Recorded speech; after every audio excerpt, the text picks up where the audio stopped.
Stand clear of the closing doors, please.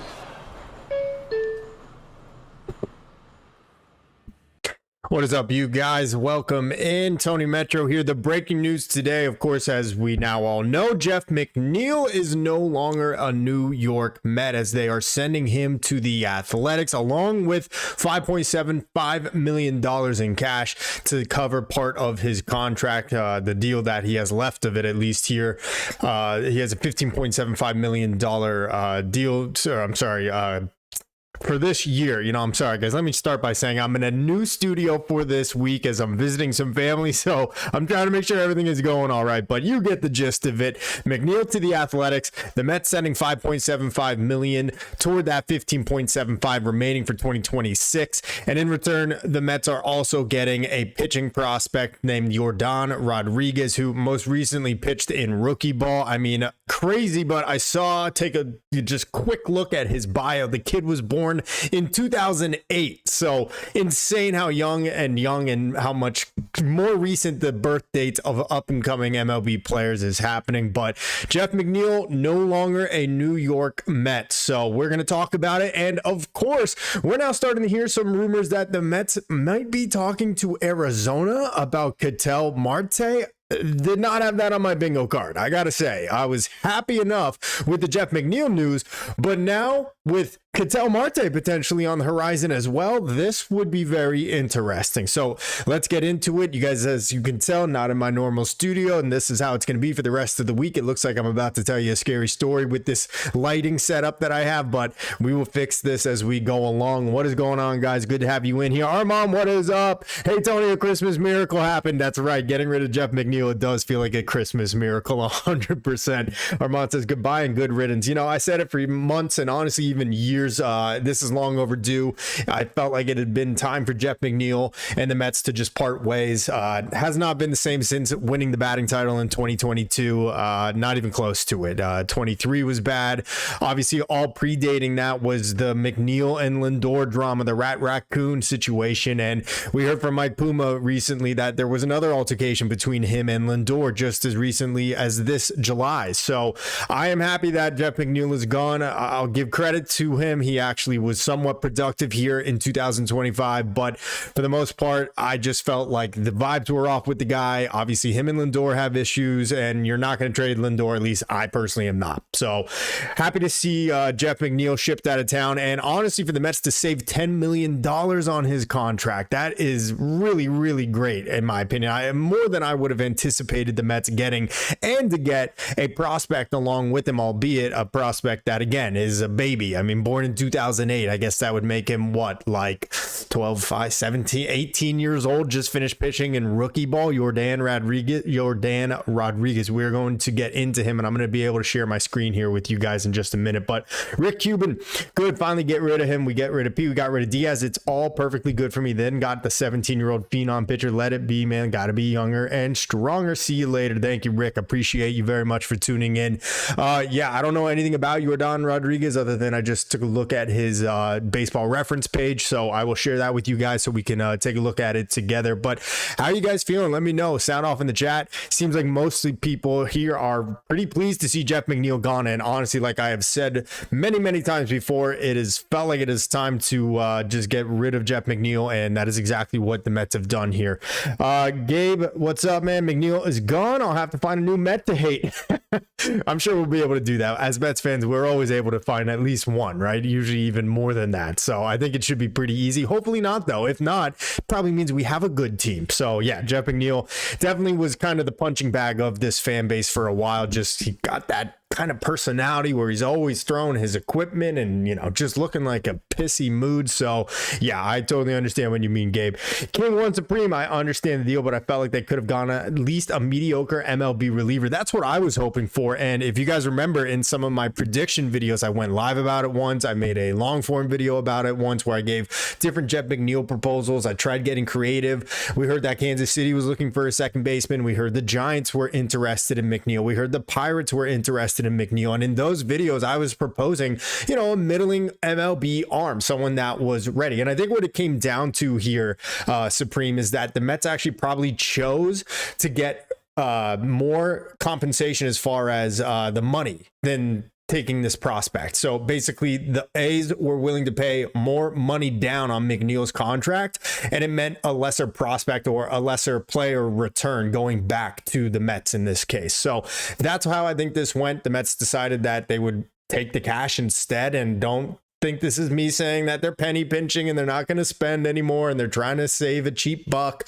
I don't think that to be the case, especially because we've heard now about these rumors that the Mets may be talking to Arizona about Ketel Marte. So I think that's just how it went. Again, I would have liked a reliever. Those were the guys I was kind of thinking they might be able to get for McNeil, but I think when it came to the money side of things, the Mets chose that with the eye toward maybe getting another deal done with another team for another player here shortly. So let's see what happens. Armand says, David Stearns on Jeff McNeil, quote, I want to thank Jeff for his time and contributions to the organization. He was drafted by this team and grew up in our system. He did. I remember he came up in 2018. My first time I saw him at Citi Field, had a nice little running in from second base, glove flipped to first for the out. And I was like, wow, we might got a player here. He was wearing like number 68 at the time. He was a September call up, but yeah, Jeff McNeil grew up in this system, and he was the longest tenured Met after Pete Alonso and Brandon Nimmo had been traded, or at least Nimmo traded and Alonso signing with the Orioles. Well, now I guess it has to be Francisco Lindor or David Peterson. I guess it would be David Peterson must be the longest tenured Met at this point, if I'm not mistaken. I could be wrong about that. Let me know if I am. Armand, I know you will know, but I'm pretty sure that makes David Peterson now the longest tenured Met at the current moment. And well, so far, it seems every time a guy becomes the longest tenured player on this team, they've been moved this offseason. So maybe not a good thing for David Peterson. Tatsuya May, what's up? The Mets have got more holes than Swiss cheese. I mean, wow, like there are a lot of moving parts, but you can only buy new furniture if you're moving out the old furniture, so to say. Maybe that's what we're looking at here. Who knows? Maybe Cody Bellinger is on the horizon. Maybe the Ketel Marte situation picks up some steam. We're going to continue to monitor Twitter and all the other pages and see if something of that news comes out here.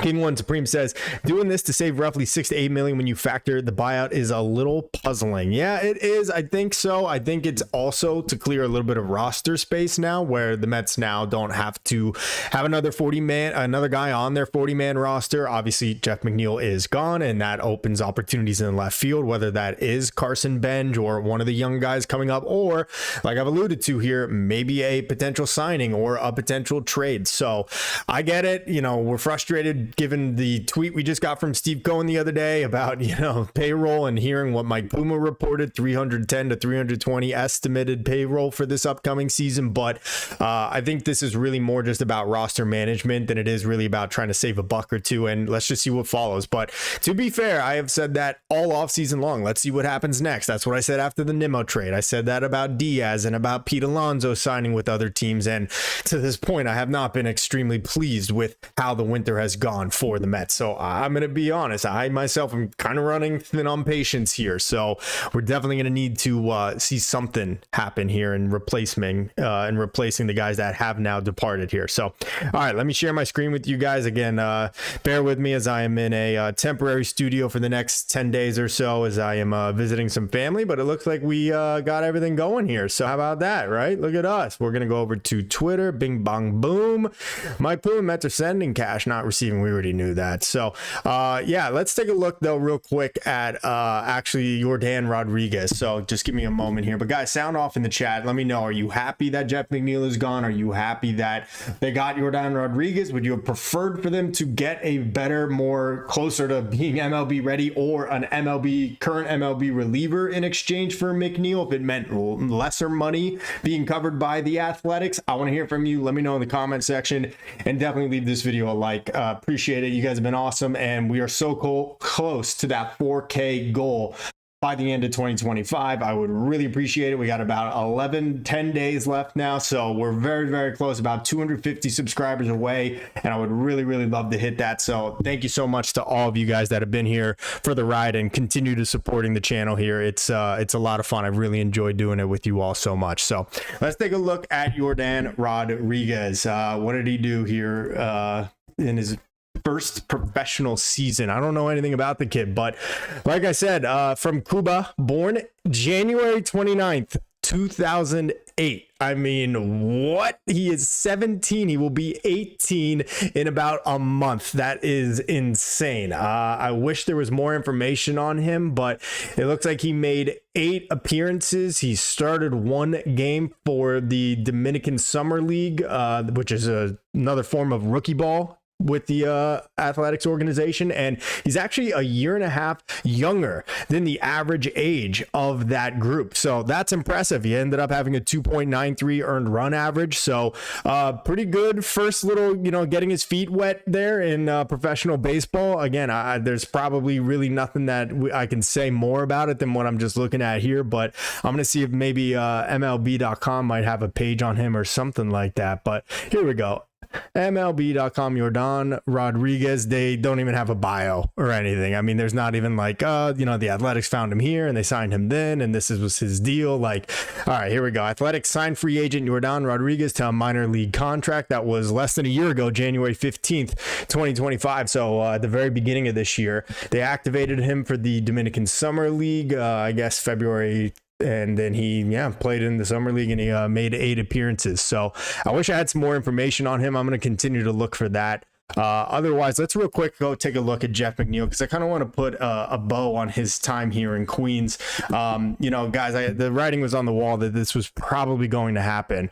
And this is actually probably a great article for us to take a look at here. But real quick, before I get into these 2 pages, let's go and take a look at Jeff McNeil's numbers with the Mets. Let me go to the chat, though, really quick.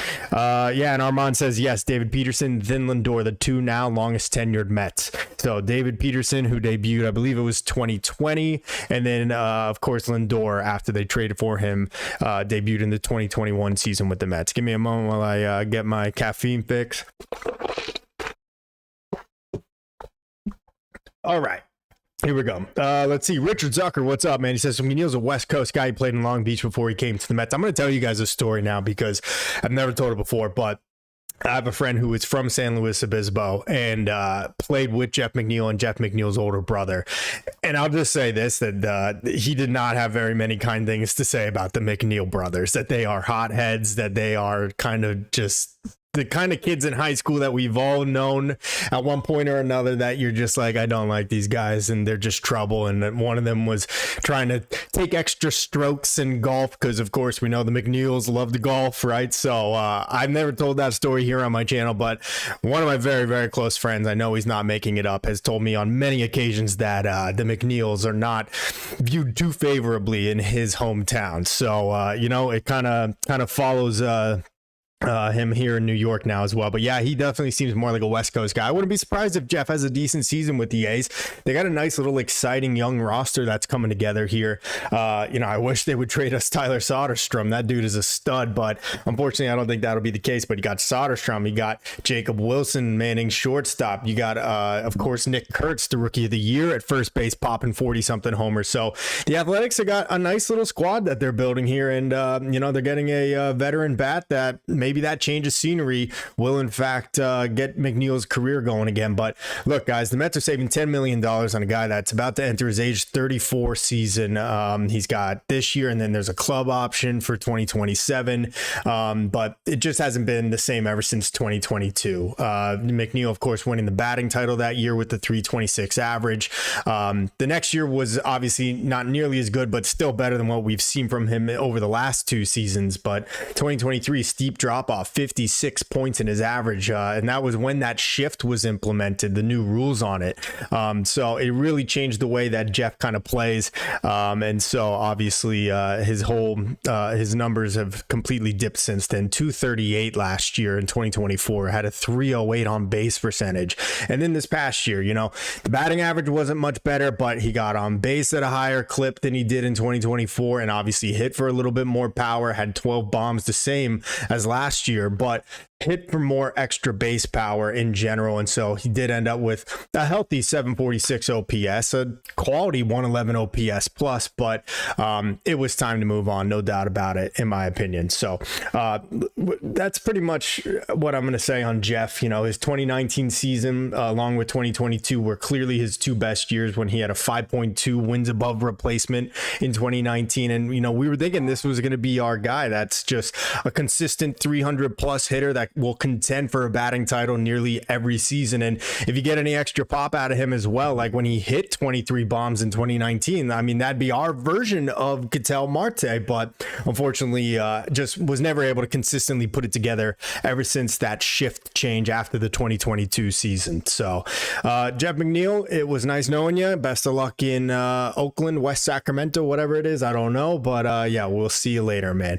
Let me go to the chat here. The Don to Johnson, I hope it's for the best. I think it is. I really do. Again, guys, I think you're saving $10 million, and at the end of the day, no matter how they end up using that money, you don't have to worry about Jeff McNeil and Francisco Lindor's issues anymore. You don't have to worry about Jeff McNeil, you know, going into his age 34 season and continuing to put up just extremely average results.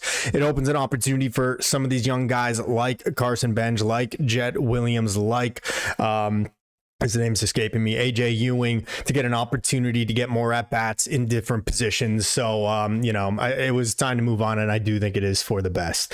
Richard Zucker, there's one right next to the field he played at. What was that? There's a lot of golf courses out there. Yeah. Oh, yeah, exactly. A lot of golf courses out there in that Sacramento area, that Northern California area for sure. Let's see. Stony. Hi, Tony. Been a long time. How you feeling after the Jeff trade? I'm feeling good after this trade, guys. I think this is a good trade for the Mets. I am very pleased with it. I've thought it was time for a long time, and to get $10 million back essentially for, you know, his contract that they were on the hook for. I love it. And we'll see what happens with Yordan Rodriguez. That's actually what we're going to do here now after I finish reading your guys' comments, is see if there's any news on Rodriguez and what we might be able to expect. But again, the kid is 17 years old. I mean, he's not even a legal adult yet. He is literally a kid. So it's going to be many years, I would believe, before we ever get an opportunity to see Yordan Rodriguez in Queens, but who knows, right?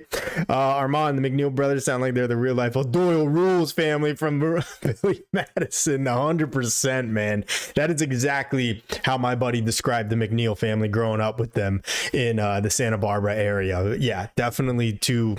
I don't want to say it, but his word was punks. So I'm not calling him a punk. I'm just saying that's kind of how he was described to me, as someone that grew up alongside Jeff McNeil and his brother and played baseball against them consistently, you know, all through the ranks through high school. So yeah, crazy. But very Danny, I think it's great. Jeff always gave bad vibes. He does, just like the Dodgers do. Armand is amazing. Phillies have signed relief pitcher Zach Pop to a major league deal. Wasn't Pop with us last year for like, I don't know, a hot second, and then he was just Addy like the rest of the Uber driver relief pitchers that the Mets were picking up on a daily basis? Yeah, I'm pretty sure he was brutal. I think he only had one appearance with us. All right, I want to read this article. This is my first time reading it along with you guys. What did the Athletics give up for Jeff McNeil? A's send 17-year-old to Mets. What did the Athletics give up for Jeff McNeil? Let's see. The Athletics got busy this offseason by trading with the Mets for Jeff McNeil. Great. Okay, to acquire him. Yeah, we know all those details. 17-year-old righty pitcher. So this was all according to ESPN, and I'm assuming that means Jeff Passan. But Rodriguez is right-hander, born in 2008, as I mentioned. 293 earned run average, over 15 1/3 innings in with the DSL Athletics. Struck out 20 batters, so that's really nice. I mean, again, who knows? He is a year and a half younger though than the league average, so that's pretty impressive. But it says that the A's signed him to a minor league contract in January, yes, like we mentioned before, and that's really it. Okay, so they're not really telling us anything else about Rodriguez. It just says it's an interesting return for the Mets, as Rodriguez is incredibly young but has shown promise. The 17-year-old righty could become an interesting player to keep in mind as he develops for the Mets. Sure. Okay, great. Yeah, 10 years from now. Sounds good. It's going to be a while. I think, before we see Yordan Rodriguez, but whatever. Let's take a look at the MLB trade rumors article. And guys, be sure to leave this video a like. Really appreciate you doing that. And if you're not subscribed already, go ahead and do that right now. Daily Mets content, keeping you up to date on everything they do this winter, all off season long. We're looking into some plans for spring training and for pitchers and catchers down in Florida. So that will be really exciting, but this is your place for it. And like I said, trying to get to that goal of 4K subscribers by the end of 2025. We're so close, just about 250 away. So really appreciate you guys very, very much. Let's see.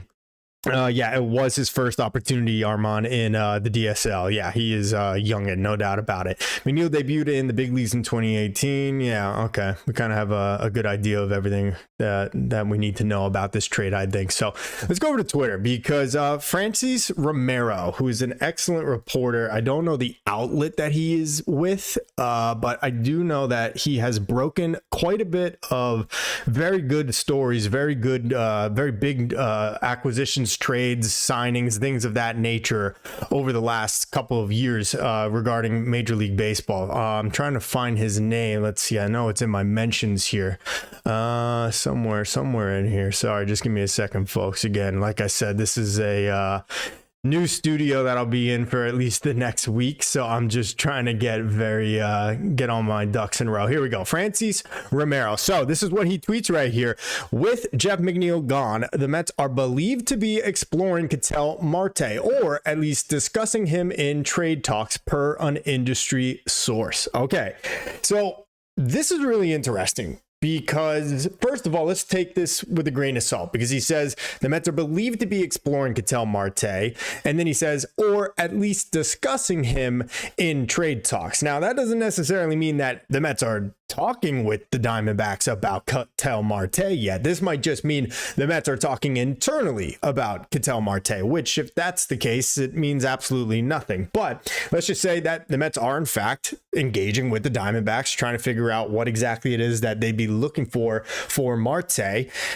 What exactly are the Mets planning on doing with him? Now, don't get me wrong, I would love to add Ketel Marte to this lineup. And you might have seen the tweet I put out today where I basically put the Mets lineup on paper, and it looks like hot garbage, if I'm being honest. It obviously has changed now with Jeff McNeil being shipped out. I had him penciled in left field. It also didn't account for Carson Benj or for Jet Williams, because who knows how they're going to perform in spring training and if they're going to break camp with this team. But if you do trade for Ketel Marte, where are you going to play him? Is it going to be left field? Because if we need reminding, which I know none of you do because you're great Mets fans, Marcus Semien is going to be playing second base for the next 3 years. And, oh, by the way, is a Gold Glover. So yeah, that's probably one of the only things we can truly expect out of Marcus Semien is quality defense up the middle. So we could play him in left with Ketel Marte, but I did a little homework here, and here is his baseball reference page. His numbers on offense at the plate go without saying, some of the best in baseball, right? Perennial all-star. But fielding-wise, when's the last time he's played the outfield? And I can tell you, it was actually back in 2023 when he got 2 opportunities, both in center field. And he was worth -100. No, I'm just kidding. That's obviously completely skewed because it was only 3 innings. But this is my point. Has not played the outfield in 2 years. And even then, back in 2023, he only did it for 3 innings on between 2 different games. So I don't know what the Mets would try to do. Could they maybe try to put him at third and put Brett Beatty at first? But that doesn't make sense then. I mean, then are you going to make Polanco the DH, or is Beatty going to do a little DHing and Viento? I mean, I don't know how the Mets would be able to swing a trade for Ketel Marte. Not that they're not capable of acquiring him. They have an excellent, prospect system, great farm system, but where would they be putting him is my question. And look, you don't really have to think too deeply about it when we're talking about a guy. I mean, the resume speaks for itself. Back-to-back all-star campaigns here over the last 2 years, and has done it many times before as well, but finished 3rd in MVP voting in 2024, finished 22nd in MVP voting this year, back-to-back Silver Sluggers. I mean, Ketel Marte is one of the most talented hitters in baseball. But then we go back to what David Stern said at the beginning, or rather really the end of the 2025 season, but the beginning of this offseason was, we want to improve run prevention. We want to get better defensively. And well, you made your mark doing that by acquiring Marcus Semien for second base. But how now can you turn around and sign Jorge Polanco to play first base, a position that he's realistically never played in his career before, and then go and try and trade for Ketel Marte when you basically are telling us you already have the right side of the infield locked up? So it's very, very confusing to see the Mets actually linked to Ketel Marte by Francis Romero. But obviously, I'm going to be very, very excited if they do end up bringing him in. Not sure what it would take. I would guess Brandon Sproat is going to be in that deal.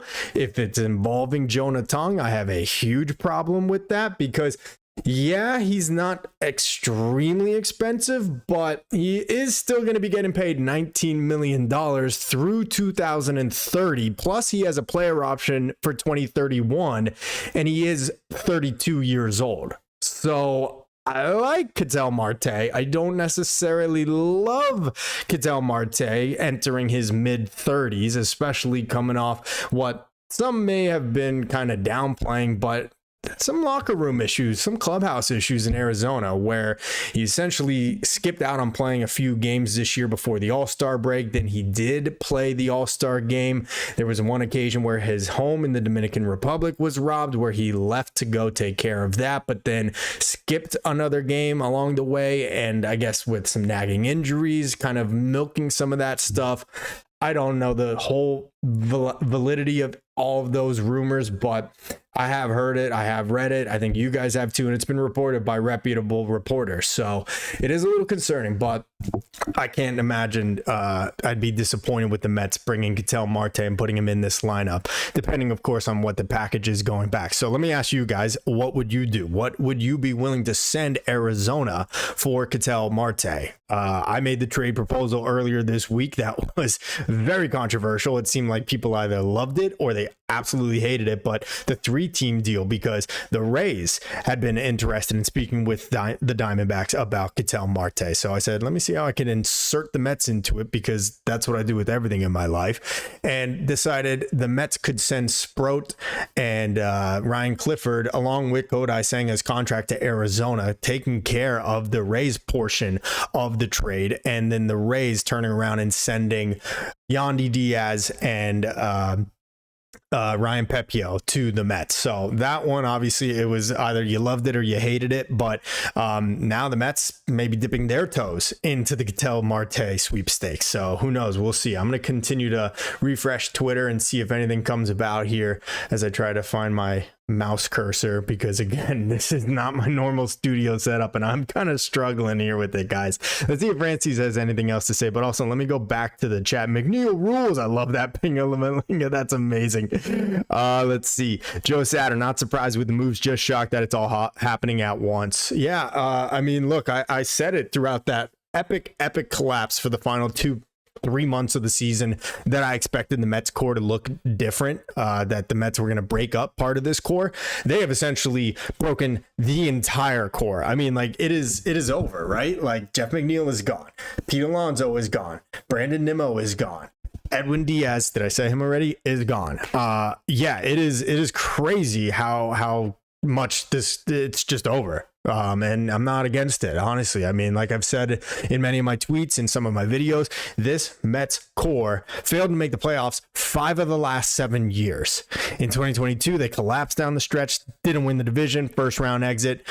You bookend that magical 2024 second half and playoff run with crappy 2023s and then the horrible season that was 2025 for the final 3+ months. And it's like, all right, so they played really well for about 4 months in 2024. And outside of that, the other, 25 or 28 months of baseball have been really bad from this Mets core. So I am not against it or upset by it. Obviously it stinks to see Pete Alonso and Edwin Diaz and Brandon Nimmo all gone. I can't say the same for Jeff McNeil, but I do hope and can only really put some faith into David Stearns and his philosophy as much as it has been driving me and all the other Mets fans nuts. But let me go back to the chat. XX Killer Dog, get Bo Bichette, man.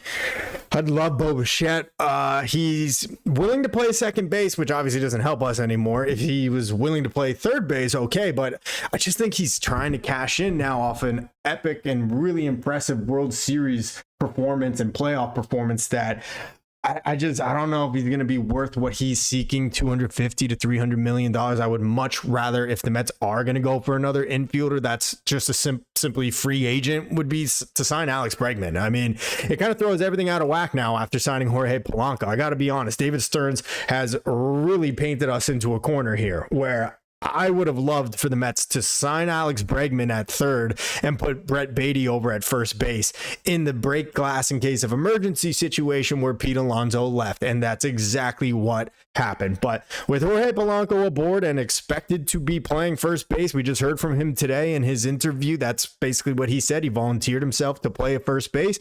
You know, you can't really think that way, I don't think. And so I don't know how you fit Bo Bichette onto this roster now, or in my case where I want Alex Bregman, I don't see how you can add a guy like Alex Bregman or Bichette to this roster at this point. But, you know, the Mets do get one infielder out of the way and out of town now with Jeff McNeil gone. So does open a little bit of an opportunity, I suppose. But let's see. Armand, Mets don't have room for Bo Simeon at second. Bo's defense at short is bad, so he can't play third. Probably not. Armand, so Tony, you broke Twitter fans. I've taught you well. Armand, I'm trying, man. I don't know why my tweets are popping off lately, but it's been fun getting to interact with people on all the different platforms. Tatsuya Mai would trade Peterson and Luis Angel to Arizona for Marte.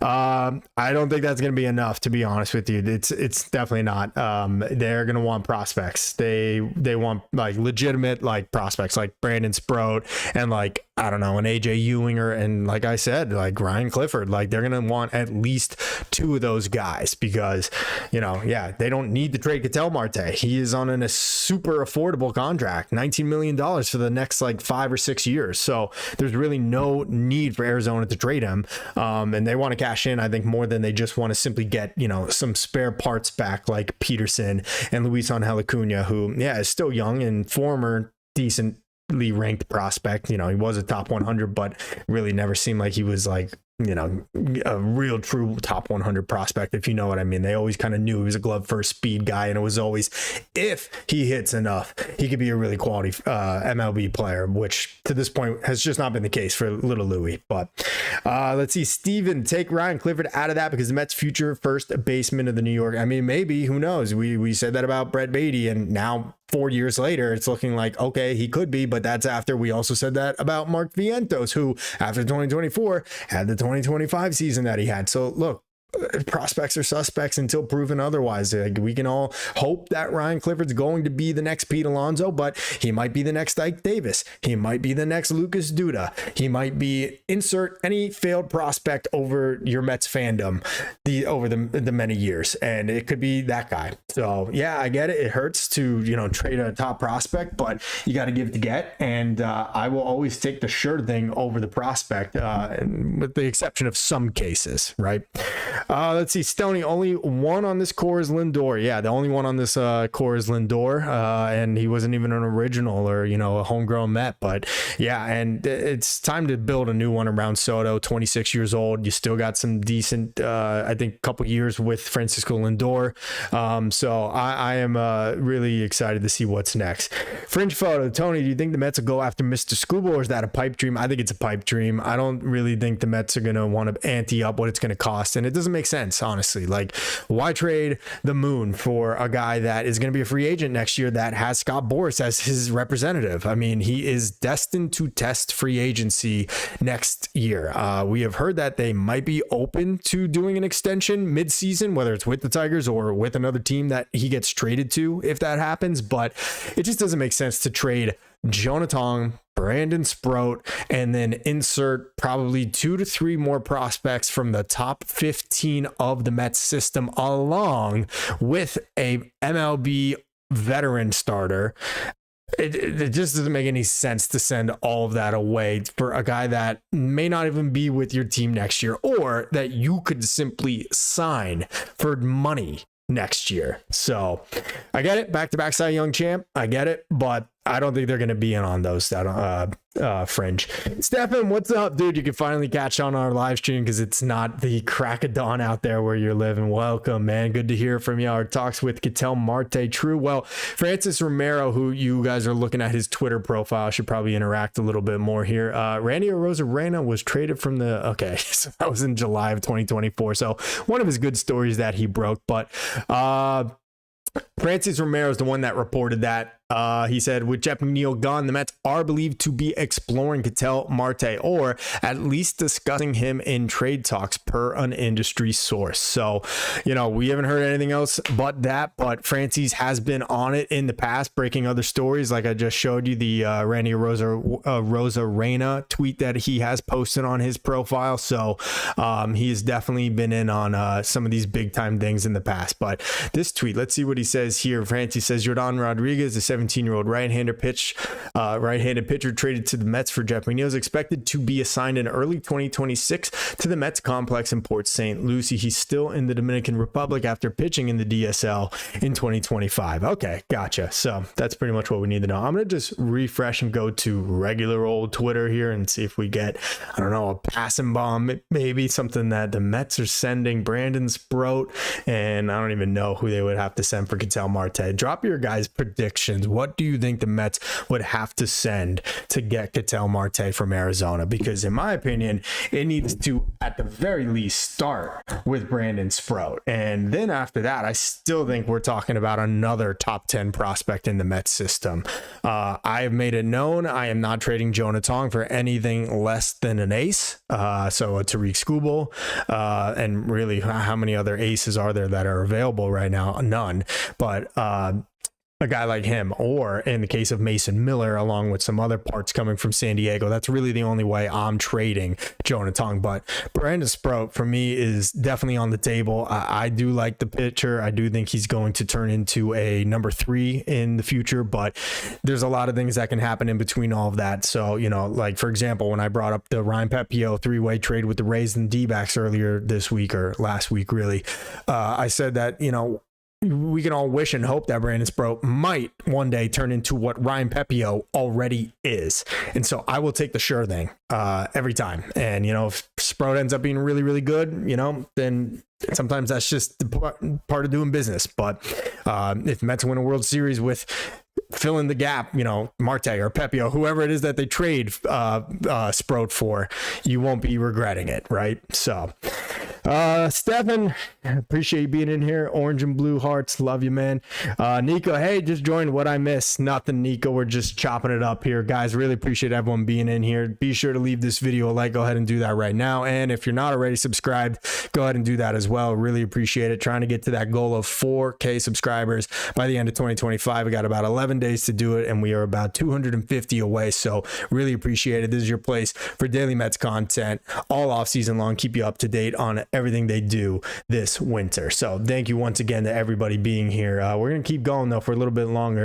The Ketel Marte rumors, we're still not hearing a whole lot at this moment, but for Francis Romero to bring that up, you know, in the immediacy of that Jeff McNeil trade was pretty crazy. But you know, we'll see what happens. We'll see what happens. I don't see how Ketel Marte could fit on this Mets team. I really don't. I guess they'd have to try to put him in the outfield or something, which it just goes against everything that David Stearns preached at the end of the 2025 season when he said he wanted to improve run prevention for 2026. But I don't know. You find a way to make a bat like that fit in your lineup, right? So sound off, guys. Let me know. What would you be willing to trade to the Diamondbacks to acquire Ketel Marte? So again, let's actually just take a look at Marte's overall numbers here.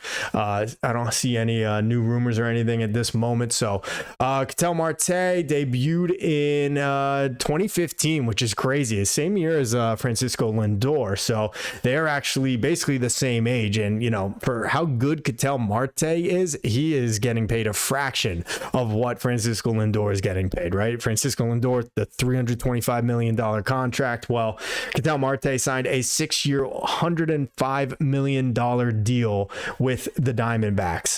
That's running from 2025 through 2030. And yes, he has the player option for 2031 as well. But this past year, 28 homers, 72 RBIs, had a 376 on base percentage and an OPS that was just barely below 900. And I mean, this is basically what Ketel Marte does year in and year out. The year before that, like I said, finished third in MVP voting behind only Shohei Ohtani and of course Francisco Lindor, but had a 372 on base percentage and a 932 OPS. That was clearly the highest and best. Oh, I'm sorry. No, actually his 2019 season was his best year where he had a 981 OPS. I mean, yeah, Marte is just an absolute stud. And look, we know that Juan Soto really loves Martes on this team. So maybe this is how we can appease Juan Soto. I don't know. Maybe he won't even notice the difference between Ketel Marte and between Starling Marte. This could be the way that the Mets can keep Juan Soto happy, is by bringing Ketel in and just telling him that it's Starling Marte. Yeah, that's how we do it. Tatsuya Mai. Ketel Marte for Christian Scott and Jack Weniger and Ryan Clifford. Now that's an interesting proposal. I think Weniger is someone that teams are going to be interested in. Well, anytime the Mets call for trades, he's not a centerpiece of a deal. Ryan Clifford, closer to being a centerpiece of a deal. And I think if you add the two of those guys together, that is definitely a good start. Christian Scott, an interesting name.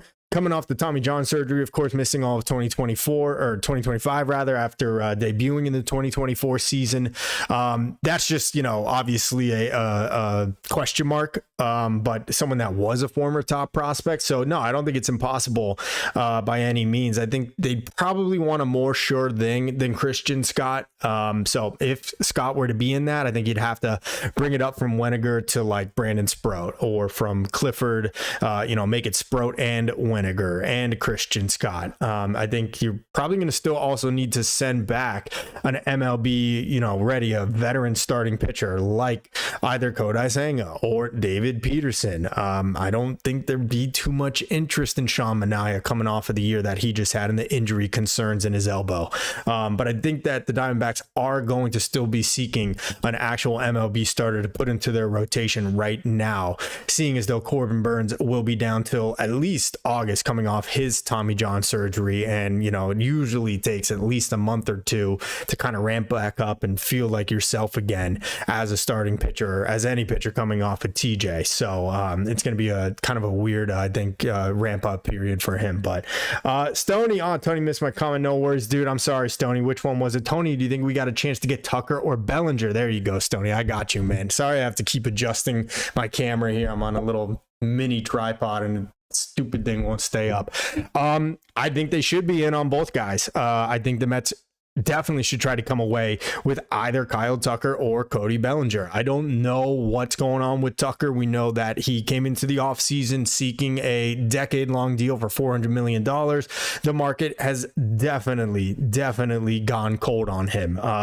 I think he'd be lucky to get a 7-year deal at this point. I think teams are fearful of those 8, 9, 10-year deals nowadays. There's a few exceptions, like, of course, Yoshinobu Yamamoto coming out as a 25-year-old international free agent. Juan Soto last year being 26 years old when he hit free agency. But in the case of Kyle Tucker, 28 years old, he'll be 29 and entering his age 29 season here in 2026. I think he'd be lucky to get a 7-year deal. And honestly, I proposed the idea a couple days ago where I give Tucker a 7-year deal where it's for $34 million average annual value. That's about $240 million. 7 years, $240, but I'll front load it and I'll put $40 million in the first year. So he'll get paid $40 million for 2026. And then I'll give him an opt out for the following season after that. Give me 1 second, guys, as I try to get some of my going back here. We're having some technical difficulties, but I'm on it. So I personally think that there's a way the Mets can get Kyle Tucker or Cody Bellinger. Cody Bellinger really shouldn't be difficult to make happen, honestly. But you know, sorry guys, I'm trying to get my stream back going. I think we're good now, right? Yeah, maybe. Okay, I think we're good. All right, guys. Yep, we're done. Okay, it's out.